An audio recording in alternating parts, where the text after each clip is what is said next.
अस्सलाम वालेकुम, welcome to learning academy. नाम है रास्ता। हमारा लेक्चर नंबर है 36 और हमारा टॉपिक है ग्रुप्स एंड टीम। ग्रुप जो होता है टीम ही होती है बेसिकली लोगों की, जहाँ पे वो इकट्ठे होते हैं, मेंबर होते हैं किसी भी ग्रुप के, आपस में इंटरेक्शन करते हैं और वो कोई एक म्यूचुअल ऑब्जेक्टिव को या फिर गोल को अचीव करने के लिए जो है वो इकट्ठे होते हैं। वो इंटरडिपेंडेंट होते हैं, पर्टिकुलर ऑब्जेक्टिव्स के लिए जो है वो काम करते हैं। वो इनफॉर्मल भी हो सकते हैं, फॉर्मल भी हो सकते हैं। फॉर्मल होते हैं जब आपका ऑर्गेनाइजेशन स्ट्रक्चर की बेस पे ना आपको एक डेजिग्नेटेड वर्क असाइनमेंट के लिए आपने ग्रुप बनाया है, तो आप मिलके काम करो किसी टास्क को अचीव करने के लिए। इनफॉर्मल होते हैं वैसे फ्रेंड्स का ग्रुप हो गया, कलीग्स का ग्रुप हो गया लंच के लिए, ठीक है। एम्प्लॉयज़ डिफरेंट डिपार्टमेंट्स के रेगुलरली लंच इकट्ठा करते हैं, तो वो इनफॉर्मल ग्रुप्स हो जाते हैं। अब बात यह है कि हम ग्रुप्स बनाते क्यों हैं। एक तो स्पेशल जियोग्राफिकल प्रॉक्सिमिटी के बेस पे जो है ना वो ग्रुप्स बनते हैं कि जियोग्राफिकल लीनियर्स पे आप बना लें कि स्टूडेंट जो एक जगह पे रहते हैं, एक हॉस्टल में रहते हैं, वो एक ग्रुप बना लें और वहाँ पे जो है वो काम करें, पढ़ें। कॉमन एक्टिविटीज़, इंटरेक्शन, सेंटिमेंट्स की बेस पे आप लोगों की हॉबी सेम है, आप लोगों के इंटरेस्ट सेम है, सेम सेंटिमेंट्स आप लोग शेयर करते हो, इस बेस पे आप लोग ग्रुप बनाते हो। बैलेंस थियरी, सिमिलर आइडियाज़ की और एटीट्यूड्स की बेस पे ना, कि जिनके सिमिलर आइडियाज़ हो, एक जैसा सोचते हो, तो वो इकट्ठे ग्रुप बना लेते हैं। आपका सेम रिलीजन हो, लाइफस्टाइल हो, वर्क लाइफ आपकी सेम हो, उसकी बेस पे आप बना लें। एक्सचेंज थ्योरी बेस करती है रिवॉर्ड कॉस्ट आउटकम्स पे ना, इंटरेक्शन के, जहाँ पे हमें लगता है कि हमारा इंटरेक्शन बेनिफिशियल होगा जिन लोगों के साथ, फिर हम उनके साथ जो है ना वो अपना ग्रुप बना लेते हैं। इकोनॉमिक सिक्योरिटी, सोशल नीड्स की बेस पे ये वहाँ पे आ जाता है कि आप जो किसी एक बेटर ऑर्गेनाइजेशन के साथ जब वो एसोसिएट होना चाह रहे हो, तो क्योंकि वो आपको इकोनॉमिक सिक्योरिटी देगी, आपको सोशल नीड जो है वो ज़्यादा देगी, इसकी बेस पे जो है ना वो ग्रुप्स बनते हैं। स्टेजेस क्या होती हैं ग्रुप डेवलपमेंट की। मिड 1960s में जो है ना वो कहा था कि सीक्वेंस होता है 5 स्टेजेस का।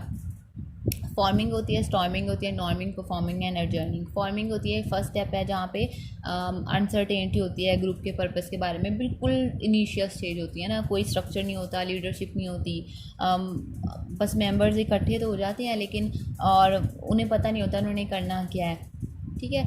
ये स्टेज कंप्लीट होती है जब लोगों को आप खुद को जो है ना ग्रुप का पार्ट जो है ना वो सोचना शुरू करते हैं, यानी कि वो ग्रुप को एक्सेप्ट कर लेते हैं लेकिन अभी चीज़ें क्लियर नहीं होती। उसके बाद स्टॉर्मिंग आ जाता है, जहाँ पे इंट्रा ग्रुप कॉन्फ्लिक्ट की जो है ना ये स्टेज है कि यहाँ पे मेंबर एक्सेप्ट कर लेते हैं अपने ग्रुप को, लेकिन वो इंडिविजुअलिटी को जो है ना वो कॉन्स्ट्रेन कर रहे होते हैं, रेजिस्ट कर रहे होते हैं। फर्दर कॉन्फ्लिक्ट्स आ देते हैं कि कौन ग्रुप को कंट्रोल करेगा, कौन लीडर होगा, ठीक है। ये इस स्टेज के एंड पे ना हायरार्की और लीडरशिप क्लियर हो जाती है, इनके पता चल जाता है कौन ग्रुप को लीड करेगा, कौन उसको असिस्ट करेगा, किसका क्या रोल होगा ग्रुप में। नॉर्मिंग आ जाती है थर्ड स्टेज, जहाँ पे क्लोज रिलेशनशिप डेवलप हो जाता है ना, कोहेसिव ग्रुप कोहेसिवनेस आ जाती है, strong sense of group structure, identity और कैमरेडरी आ जाती है।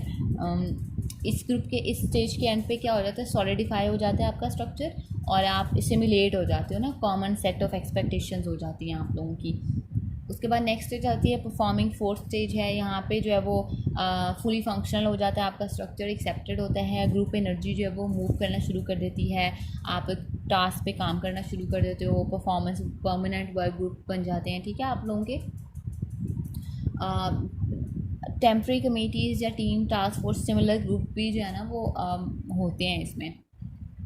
उसके बाद आते हैं एडजर्निंग, ये लास्ट स्टेज है। यहाँ पे क्या होता है कि आप डिसबैंडमेंट शुरू हो जाती है, हाई टास्क परफॉर्मेंस जो है वो इज़ नो लॉन्गर अवेलेबल, ठीक है, वो ग्रुप की प्रायोरिटी नहीं रहती। अटेंशन जो है वो डायरेक्ट हो जाती है रैपिंग अप एक्टिविटी, आप एक्टिविटीज़ को रैप अप करना शुरू कर देते हो, ठीक है। वो फिर रिस्पांस भी वैरी करता है ग्रुप मेंबर्स का डिफरेंट स्टेजेस पे, कुछ अपबीट हो जाते हैं, कुछ बास्किंग का शुरू कर देते हैं ग्रुप अकम्पलिशमेंट को, ठीक है, कुछ डिप्रेस हो जाते हैं कि आपने जो है वो नहीं गोल्स को अचीव किए, फ्रेंडशिप्स होना शुरू हो जाती हैं ग्रुप लाइफ में ना, तो यहाँ पे जो है ना ग्रुप की डिसबैंडमेंट शुरू हो जाती है। यहाँ पे जो है ना वो ग्रुप कंप्लीशन की जो है ना वो स्टेजेस कंप्लीट हो जाती हैं। उसके बाद टाइप्स ऑफ ग्रुप आते हैं। प्राइमरी ग्रुप्स होते हैं आपके जो है ना फेस टू फेस इंटरेक्शन की वजह से होता है, फैमिली फ्रेंड्स के साथ। इन ग्रुप होता है कि जब आप जहाँ पे इंडिविजुअल एक ग्रुप के साथ फील करता है, जिसके साथ वो बिलोंग करता है, आपके फ्रेंड्स का ग्रुप, आपकी ऑर्गेनाइजेशन। आउट ग्रुप होता है आप आपके प्राइमरी ग्रुप के ऑपोजिट होता है, यानी कि कोई और फैमिली, किसी और फ्रेंड्स का ग्रुप, कोई और ऑर्गेनाइजेशन। रेफरेंस ग्रुप होता है कि जहाँ पे आपको यर्न करना पड़ता है, आप चाहते हो कि आप इस ग्रुप के साथ ना, आप इस ग्रुप के साथ हो। जैसे हाई अचीवर्स का ग्रुप होता है, प्रोजेक्ट टीम वर्किंग का ग्रुप होता है ना, इंपॉर्टेंट असाइनमेंट का। उसके बाद आते हैं ग्रुप डायनेमिक्स। बहुत सारे फैक्टर्स होते हैं जो ग्रुप की परफॉर्मेंस को जो है ना इफेक्ट करते हैं फॉर्मिंग स्टेज पे, ठीक है। सेवरल एडिक्शन फैक्टर्स भी हो जाते हैं जो कि एक्सलरेट करते हैं परफॉर्मेंस को। 3 स्टडीज़ को जो है ना हम यहाँ पे व्यू करते हैं ग्रुप डायनामिक्स को देखने। हॉथस्टोन स्टडीज़ हैं जो कि वेस्टर्न इलेक्ट्रिसिटी कंपनी हॉथस्टोन ने जो है ना वो बनाई थी, लीनियस ने। इन स्टडीज़ ने, ये स्टडी 1924 में स्टार्ट हुई थी, लेकिन एक्सपैंड किया गया था इनको 1930 तक, ठीक है। उन्होंने कहा था कि हम एलिमिनेशन लेवल्स जो है ना वो जब चेंज कर देते हैं ना, इवन आप लाइट इंटेंसिटी ही जब चेंज कर देते हैं ना, तो ये वर्क प्रोडक्टिविटी को ना इफेक्ट करती है। करंट कंट्रोल और एक्सपेरिमेंट ग्रुप बनाए गए थे, एक्सपेरिमेंट किया गया था ना। तो फिर इंजीनियर्स ने कहा था कि हार्वर्ड प्रोफेसर मायो से और उसके एसोसिएट से 1927 में कि वो इस स्टडी को ज्वाइन कर लें।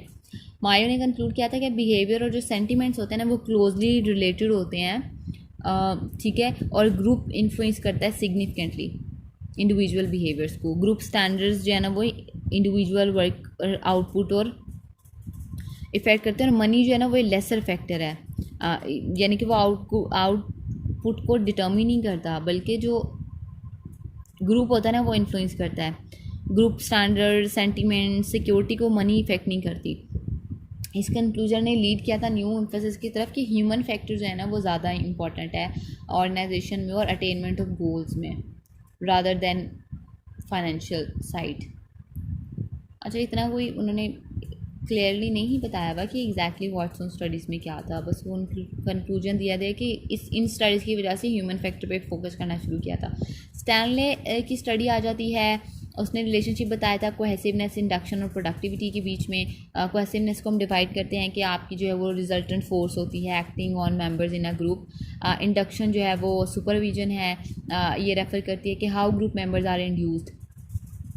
उसने कहा था कि फर्स्ट केस में उसने बताया था कि जो कोहेशन और इंडक्शन है ना वो बहुत हाई होते हैं, यानी कि ग्रुप क्वाइट पावरफुल हो और प्रोडक्टिविटी भी जो है ना वो हाई होती है। सेकंड में क्या होता है कि कोहेसिवनेस लो है लेकिन इंडक्शन हाई है, लेकिन फिर भी अच्छा, फर्स्ट केस है कोहेशन हाई है, इंडक्शन हाई है, तो प्रोडक्टिविटी भी हाई है।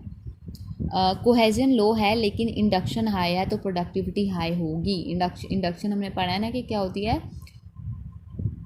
How group members are induce, आपने इन ग्रुप मेंबर्स किस तरह से हायर किए हैं। कोहेसिवनेस लो है, इंडक्शन लो है, लो प्रोडक्टिविटी लो है। कोहेसिवनेस हाई है, इंडक्शन लो है, तो प्रोडक्टिविटी लोएस्ट है, यानी कि यहाँ पे ज़्यादा इंपॉर्टेंट क्या चीज़ है, इंडक्शन ज़्यादा इंपॉर्टेंट है, ठीक है। एंड्रियो और मार्क की जो है वो स्टडी आ जाती है, इन्होंने फैक्टर्स बताए थे जो कोहेसिवनेस इन ग्रुप को इन्फ्लुएंस करते हैं। Agreement on group goals, group goals पे एग्रीमेंट बहुत ज़्यादा इंपॉर्टेंट है। अगर ग्रुप गोल्स पे एग्रीमेंट यूनानिमसली होगा और कंप्लीट होगा तो कोहेसिवनेस जो है वो हाई होगी, ठीक है। फ्रीक्वेंसी ऑफ इंटरेक्शन, जितनी ज़्यादा उनका इंटरेक्शन रिच होगा वो कोहेसिवनेस उतनी ज़्यादा इंक्रीज़ करेगी। हाई फ्रीक्वेंसी होगी, हाई कोहेजन होगी, ठीक है। सेम सेंटिमेंट्स को शेयर करेंगे, अंडरस्टैंड करेंगे एक दूसरे को। इंटर ग्रुप कंपटीशन, अगर बिटवीन ग्रुप्स कंपटीशन होता है तो वो फिर ग्रुप्स में यूनिटी लेकर आता है, लेकिन अगर इन ग्रुप कंपटीशन होगा तो वो ऑब्वियसली कोहेसिवनेस को जो है वो बहुत ज़्यादा इफेक्ट करता है। उसके बाद आता है group effectiveness, whether groups are more effective than individual, ये क्राइटेरिया पे डिपेंड करता है ना इफेक्टिवनेस की। ग्रुप डिसीजन ज़्यादा एक्यूरेट होते हैं as compare to individual decisions, ठीक है। क्रिएटिविटी को अगर लेकर आएँ तो ग्रुप ज़्यादा क्रिएटिव होते हैं एज़ कम्पेयर टू इंडिविजुअल्स, ठीक है। अब हम देखते हैं इफेक्टिवनेस डिपेंड करती है ग्रुप की फॉलोइंग फैक्टर्स, टास्क इंटरडिपेंडेंस पे, कि how closely members have to work, वो कितना क्लोजली काम करते हैं अपने टास्क को जो है ना कंप्लीट करने के लिए। वो अपनी परफॉर्मेंस और टास्क कंप्लीशन को कितना फर्स्ट प्रायोरिटी देते हैं ना, ठीक है। आउटकम इंटरडिपेंडेंस के आपके लिए आउटकम कितना इंपॉर्टेंट है, रिवॉर्ड्स और पनिशमेंट्स पे कितना आप जो है ना वो रिलेट कर रहे हो और कितना इंपॉर्टेंटली उनको परसीव कर रहे हो। शेयर ड्रीम्स, अगर मेंबर जो है ग्रुप के उनका सिमिलर विजन होगा और एक सेम आउटकम के लिए काम कर रहे होंगे तो ऑब्वियसली उनकी ग्रुप ज़्यादा इफेक्टिव होगा। ट्रस्टिंग एंड लीडर्स, अगर एक ट्रस्ट होगा लीडर पे और उसकी एबिलिटीज़ पे तो ऑब्वियसली जो है ना वो ग्रुप इफेक्टिव होगा। Realize the importance of task, आपके लिए आपका ग्रुप की इफेक्टिविटी आपकी टास्क इंपॉर्टेंस पे भी डिपेंड करती है। अगर आपके लिए टास्क इंपॉर्टेंट होगा तो आपकी ओवरऑल परफॉर्मेंस भी जो है ना ग्रुप की हाई होगी। Group members perception of fairness of their गोल, अगर ग्रुप मेंबर्स को लग रहा है कि उनको जो जो गोल्स असाइन किए गए हैं ग्रुप के या फिर गोल्स हैं वो फेयर हैं, लेजिटिमेट हैं, गुड हैं, तो ऑब्वियसली अफेक्टिवनेस होगी ग्रुप की। और इसके जो है ना वो ऑपोजिट भी हो सकता है। ये फैक्टर्स हैं जिन पे ग्रुप की इफेक्टिवनेस जो है वो डिपेंड करती है, ठीक है। और ऑब्वियसली ग्रुप जितना इफेक्टिव होगा उसकी प्रोडक्टिविटी उतनी ज़्यादा हाई होगी। यहाँ पे जो है वो हमारा चैप्टर कंप्लीट हो गया। नेक्स्ट हम जो है ना वो इंशाल्लाह नेक्स्ट में